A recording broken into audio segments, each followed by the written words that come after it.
What's up, Rwanda? How are you? Well, it's good to see you guys. Thank you for the warm welcome. Every time I come here, it always is just the most amazing trip.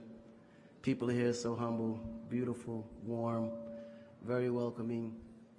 And when you look at the history in which you guys have evolved to become today as the leading role of Africa's growth standpoint, and how the way your system is now becoming the role model for other African countries to adapt, you guys should be very proud of yourself. And it's countries like Rwanda that makes me proud to say that I'm African, because and I'm not just saying this because I'm in Rwanda, and I don't say this everywhere I go. I thought about it, but I don't do it. One thing I do admire about Rwanda is that the women are very empowered here. And you wonder why it's working so. This is probably one of the most organized places I've ever been. Literally, Rwanda has a certain comfort when I come to the airport, because everything around me has been so organized for the last 4 trips that I've ever taken. And I've been everywhere in Africa, every African country. This world is all about branding and marketing. The #1 branders in the universe is the United States. They made United States seem like it's the best place in the world to be. It's the land of the free, home of the brave. I go there to find and chase my dreams. We have to be able to tell our own stories.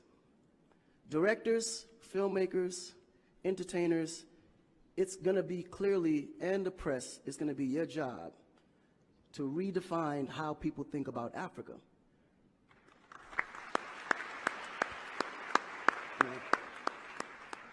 Because you're here, you see what's going on. You clearly can see in a vivid picture the good, the bad, and the ugly. What you choose to put out there is what the world is going to get. Because I can tell you right now, in Chicago alone, there's more people dying in Chicago than there was in the war in Iraq. But you would never see that. There's a lot of things that's happening in the U.S. that you would never see, because they choose to show you what they want you to see for. Yeah. It's about country integrity. You have a certain reputation you have to keep. No one puts their family business out into the street. One of the problems we have in Africa is that when something happens, the press is quick to put out negative energy and quick to put out a negative story. And then that story goes on to internet, and other broadcasting systems take it and they post it. So when you look at places like Kenya, for instance, that I know of, maybe 2 terrorist attacks, but it was everywhere. So now people was afraid to go to Kenya because somebody shot up the mall. But then when you look online, there was over 25,000 attacks in the US, but you only knew about maybe 5 or 6. So we have to really rebrand. And then when you look at how the world perceives Africa, they're right. You know, you see zebras, lions, tigers, bears. Oh my. You get to the point where you think Africa's just a big jungle. The images that they're showing of Africa is historical images. This is way before civilization. This is when they were still, battling with spears, like times of Shaka Zulu. No, I'm serious. But then when you look at the US, they're showing Superman, Batman.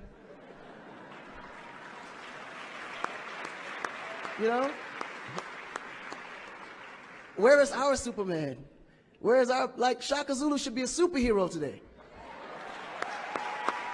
Really.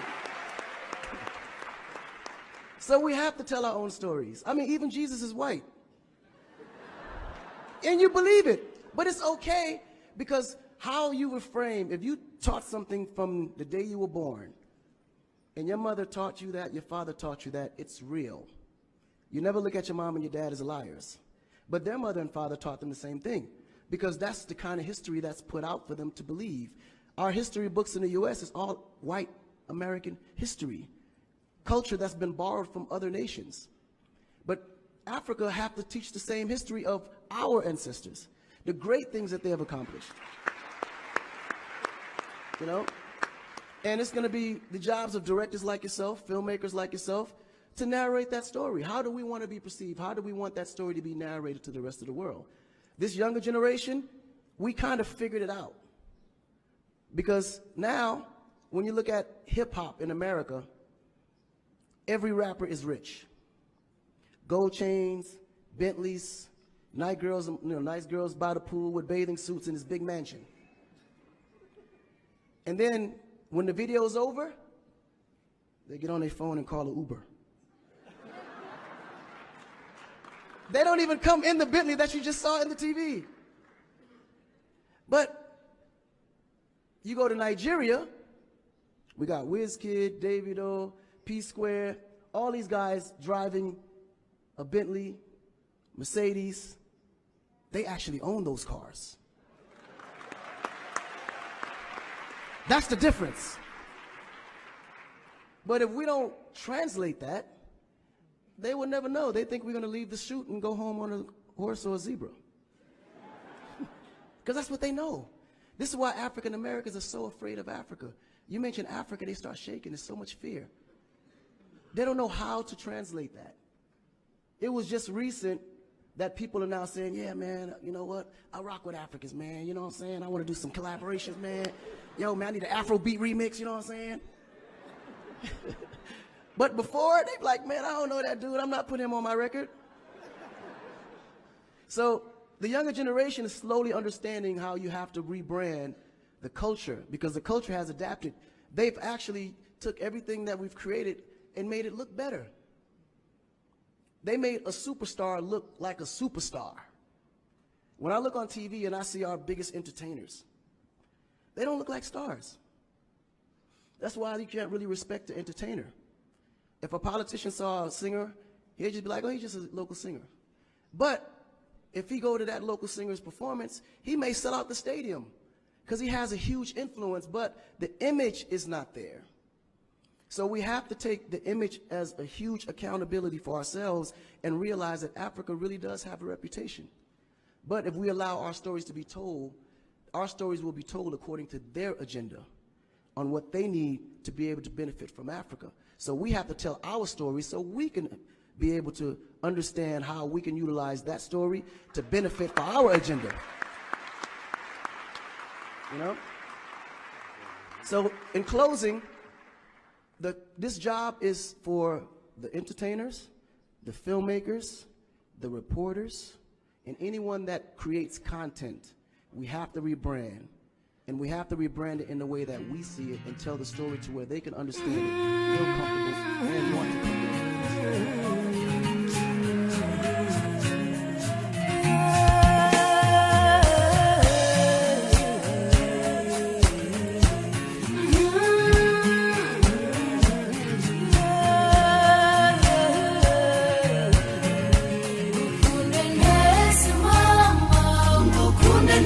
Kajirimana we